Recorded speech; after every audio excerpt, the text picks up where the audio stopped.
Newbie Rides. Alright, so for today's video, itong Yamaha Mio i125 gagamitin natin para matest ulit natin and magamit itong AOG C6 Pro natin. And may nagpapademo rin ng navigation ito, kaya tara. So far guys, very satisfied tayo. Medyo maaraw ngayon, pero kitang kita ko yung screen itong AOG C6 Pro. Meron kasing hood, ayun o, kaya nababawasan yung glare. Kaya kung mahilig kang gumamit ng navigation, pwedeng pwede to. Hindi mo na kailangan ilabas yung phone mo para mag-Waze or mag-Google Maps. Ang bilis rin makalaspag ng phone nun. Yan ang maganda dito, kahit Apple user ka, Android user, pwedeng pwede to. Kasi Apple CarPlay and Android Auto compatible na tong device. Yan ang maganda dito, may kasama na rin tong remote. So kung gusto mong kontrolin tong device, hindi mo na kailangan alisin yung kamay mo sa handlebar. Sarap din dalhin nitong Mio ah. Kahit 125cc lang, natutuwa ako eh. Pero going back dito sa IoT, kasi since meron kang remote, ayun, kung gusto ko biglang mag rear view, gusto kong tingnan yung likod ko, isang pindot lang, ayan, di ba? So may rear view camera na ako. Kita mo rin yung speed mo dito, kasi may built-in GPS na tong device eh. Ayan, napakalino, no? Nako, biglang ginagawa tong kalsada dito. Napakanipis pa naman itong gulong nitong Mio. Parang gumegewang eh. Nang sumasayaw. Parang ako nagmumotor sa yelo. Yun, alright. Balik na tayo sa matinong kalsada. Pwede ka rin mag-split view dito, front and rear. Ayan o.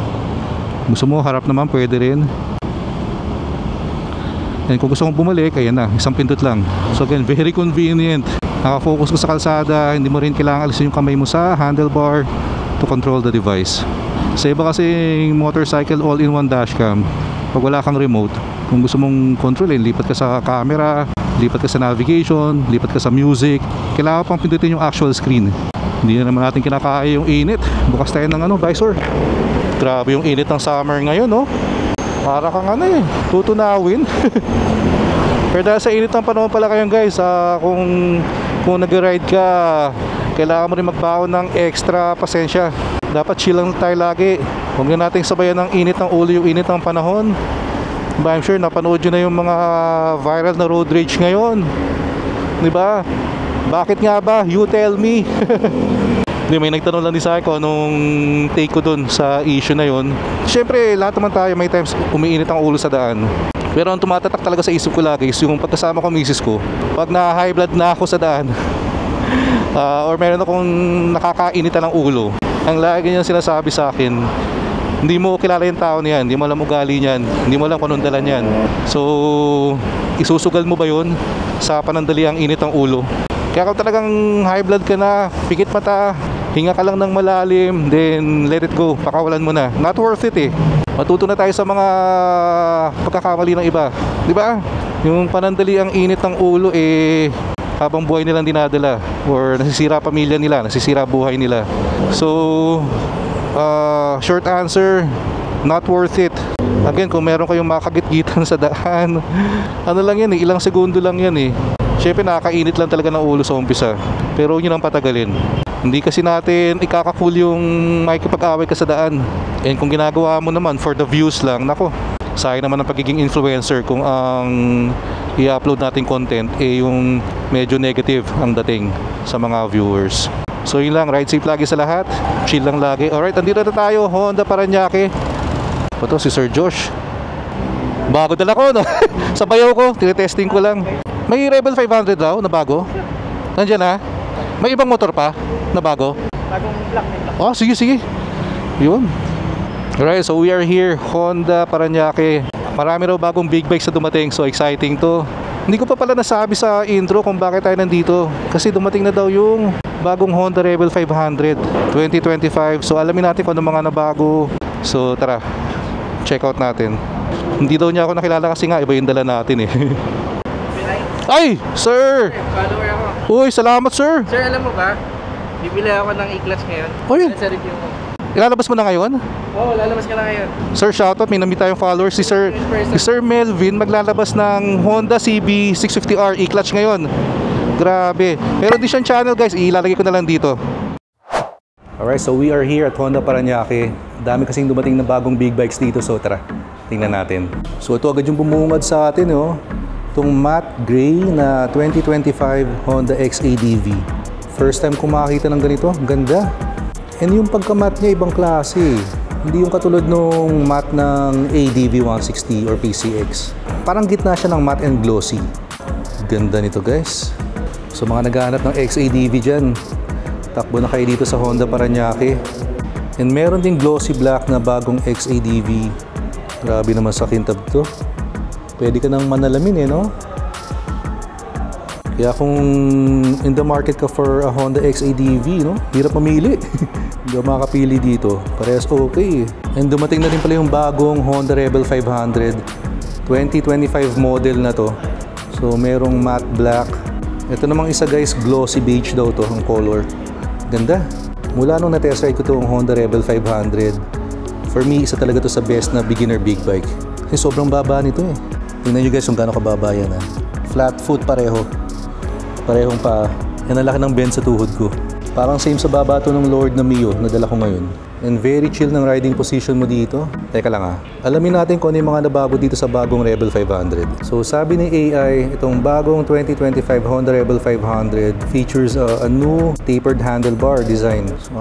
So bago pala tong design nito. And bago din daw yung upuan with improved foam and revised rear shock absorbers with enhanced bump rubber. So may mga improvement din pala na ginawa sa suspension. The LCD meter is also updated to reduce reflections, improving visibility. Sayang lang, hindi natin matitesting ngayon kasi yung battery nito, ayun, nasa labas pa. Kasing kadarating lang daw today nito. So hindi pa natin may start, hindi natin makikita tong bagong panel. So yung bagong tapered na handlebar daw allows for a more relaxed and comfortable riding position. Tingnan nga natin. So yung 5'8", and medyo chill na chill nga ako dito. Relax din naman yung position ko dun sa dating Rebel 500. Siguro yung changes ito minimal lang. Pero again, kahit naman minimal changes yan, kung for improvement, malaking bagay na rin yan. And itong seat naman daw has a new urethane material, enhancing rider comfort. Lambot naman siya. Yeah, so goods na goods to. Kahit yung kay OBR okay din, malambot din. Sa rear suspension naman, sabi dito may bagong bump rubber shape for improved bottoming resistance. So mas malabo ka na mag-bottom out dito. Kaya as a result daw, smoother ang ride dito. So guys, sa mga naghahanap ng bagong Rebel 500, meron na dito sa Honda Paranaque. Yun nga lang, mahirapan kayong mamili kasi sobrang okay din tong beige eh. Pero parang may pagka-white no? Ng classic white. Ito rin pala yung isang color ng XADV, yung glossy white. Not sure kung kita sa video yung parang metallic paint. Ganda oh. Ito, tingnan natin dito kung kita. Kung bibili ako ng Honda XADV na bago, tingin ko itong white ang kukunin ko. Ito rin pala si Sir Josh. Sir, bago rin to, no? Yes sir, 2024 CBR 1000 Triple R. CBR 1000 Triple R. Ito yung Fireblade 2024. Oh, anong height mo, Sir Josh? 5'5". 5'5"? Patingin nga na, no? Sa 5'5". Abot naman, no? Tara guys, itry natin tong Fireblade. First time ko nakaupo dito. Ang gaan. Oo. Magugulat ka sa gaan. Siguro yung first impression ko. Kaya ka lang talagang sub-sub ka dito, no? Talagang tiis-pogi ka dito. Oo. Ito yung mga legit na sport bike talaga. Ewan ko lang kung kaya ko sa long ride to. Nice! Ang ganda. Magkano to, Sir Josh? 1.699 sir. 1.699. 2024 model. So electronics lahat. Naka all-ins. All-ins na, no? Naka Brembo's Dilemma. And then yung exhaust naka Akrapovic. Oo nga, no? Stock pala dito, guys. Acra na. Stig, no? Wala ka nang i-upgrade dito. Ano yung sasay mo yun na, Sir Josh, na, no? Yung dito? Yan, so ang sir, sabi, una, isa lang yung nagana sa kanila. Dito sa dalawang tubo na yan. Sa dalawa. Then may certain RPM na mag-open yung isa. So lalakas yun. Mas lalakas siya. Parang VTEC ng Honda, no? May certain RPM na talagang babakbak. End game bike to, no? Race ready siya, sir. Pero kung wala naman kayong budget dito sa Fireblade, goods na rin tong CBR 650R. Ay, magkamukha naman eh, oh. Diba? Kamukha naman eh. Yan ang gusto ko dito sa CBR 650R. Mas neutral ang riding position mo dito. Hindi kasing aggressive dito na talagang nakadapa ka talaga. Sa CBR 650R, mas mas neutral ang posisyon ko, hindi yung yukong-yuko. So goods na goods to. Ito, pwede mo pang i-long ride to. Nice. So again guys, plug ko lang to. So kung gusto nyo ng sport bike, hindi kaya ng budget nyo to, goods na goods itong CBR 650R. And e-clutch na rin pala to. And guys, may third color pala yung bagong Honda Rebel. Ito mukhang color gray to. Pero hindi siya talaga matte, hindi rin naman glossy, parang gitna. Not sure kung kita sa camera. So ang dami nyo lalong pagpipilian, lalo kayong mahirapan mag-decide. And marami ring stock dito ng Honda Rebel 1100. Ito yung kuya, puro matte black. Para na naman akong batang nasa Toy Kingdom no? Tuwang-tuwa pag madaming motor Ito guys, mananawa kayo sa CB650R. Sa mga mahilig sa big bike, isa talaga to sa classic. Isa rin to sa talagang pinagpilian ko. Kasi iba talaga pag inline 4 Iba yung tunog niyan. Kasi i-upgrade mo pa yung exhaust, game over. Ito guys, congratulations pala. Follower natin to, si Sir Benok TV. Sir, congratulations! Maglalabas siya ng bagong CB650R e-clutch. So kung gusto nyo mapanood to guys, meron din siyang Facebook page. Ilagay ko dito. Follow nyo siya para mapanood nyo to. Ganito pala ko okay bumili dito sa Honda Paranaque guys. May malaking susi na kayo. May ribbon pa yung motor. Sana all naglalabas ng bagong motor. Ganda, ganda.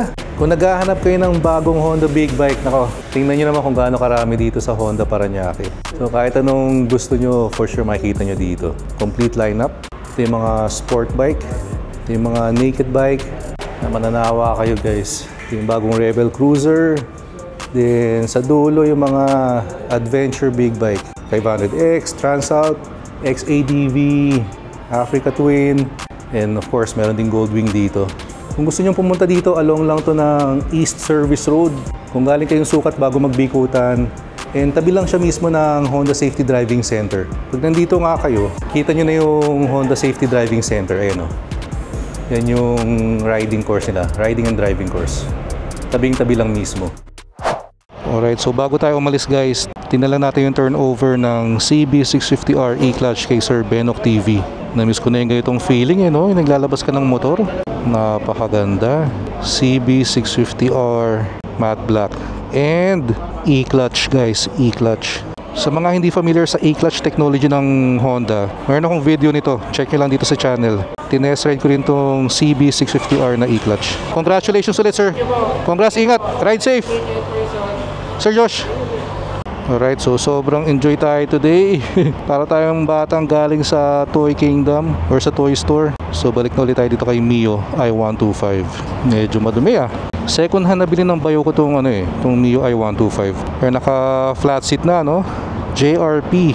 So mukhang palitin na tong upuan. Tapos sobrang baba rin ito. Naka lower draw kasi ito. Yan, ito naman yung ito yung suspension niya sa likod. Hindi ko naman magalaw kasi hindi ko rin kabisado to Baka lalong bumaba o baka pumangit yung handling. Kasi ngayon okay naman, medyo mababa lang talaga sobra. So syempre, AOC C6 Pro sa mga interesado. Yan guys, kung kumuha kayo nito, pwede nyo palang pa-customize yung startup screen. Syempre, newbie rides. So ito naka-Waze tayo ngayon for navigation. Mag-Spotify naman tayo this time.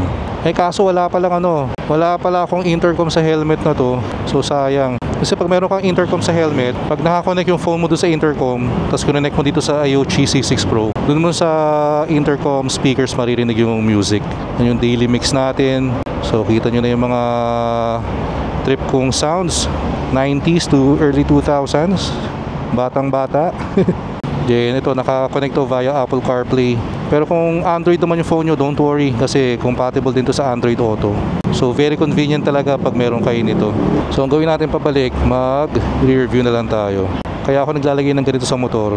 Una, syempre para hindi ko na ilabas yung phone ko pag kailangan ko mag-Waze. And madalas ako mag-Waze kasi hindi ko kabisado yung mga daan Para ayoko nang ilabas yung phone, mabilis makaluma pag naka-expose lang. So dito na ako nagna-navigation. And second main use ko is yung rear view. Ayan rear camera. Gusto ko kasi kita ko yung likod ko at all times. Kasi although may side mirror ka, meron pa rin blind spot yan sa likod mo And ito napaka-wide ng angle niya sa likod. So kitang-kita yung blind spot mo sa rear. Syempre yung blind spot sa gilid mo hindi kita dyan. Kaya kailangan mo pa rin mag-shoulder check lagi. Pero for me, laking bagay nakita mo at all times yung likod mo. So malalaman mo kung meron bang malaking truck na tumututok sa'yo, di ba? para makaiwas ka or pwede mong bilisan. Pag nasanay ka kasi magmaneho na may rear view, parang nakakailang na pag wala eh. Alright, let's go. Okay din palang magkaroon ng 125cc na motor eh, kasi may power. Hindi ko alam kung upgraded ng panggilid nito, kung ginalaw ng previous owner, pero feeling ko hindi stuck eh. Kasi pag pumiga ka, ramdam mo kaagad eh. Napaka convenient and sobrang mas-safe kung nag-ride ka na meron kang rear view. Kitang-kita mo yung likod mo. And of course, ipwesto nyo na lang in a way na hindi nyo na kailangang ilayo yung mata nyo sa harapan. Like ito. Gusto ko yung pwesto nito. Yung sa ADV ko kasi mas mababa yung posisyon ng ano ko dun eh, ng dashcam, ng monitor. Kaya may konting tungo pa ako dun. Medyo malapit sa akin si sir ah. Pero syempre, imbis na mag road rage ka, sir, God bless you, ride safe po, ingat palagi. Again guys, wala kayong mapapalang maganda kung paiirali nyo ang init ng ulo sa kalsada.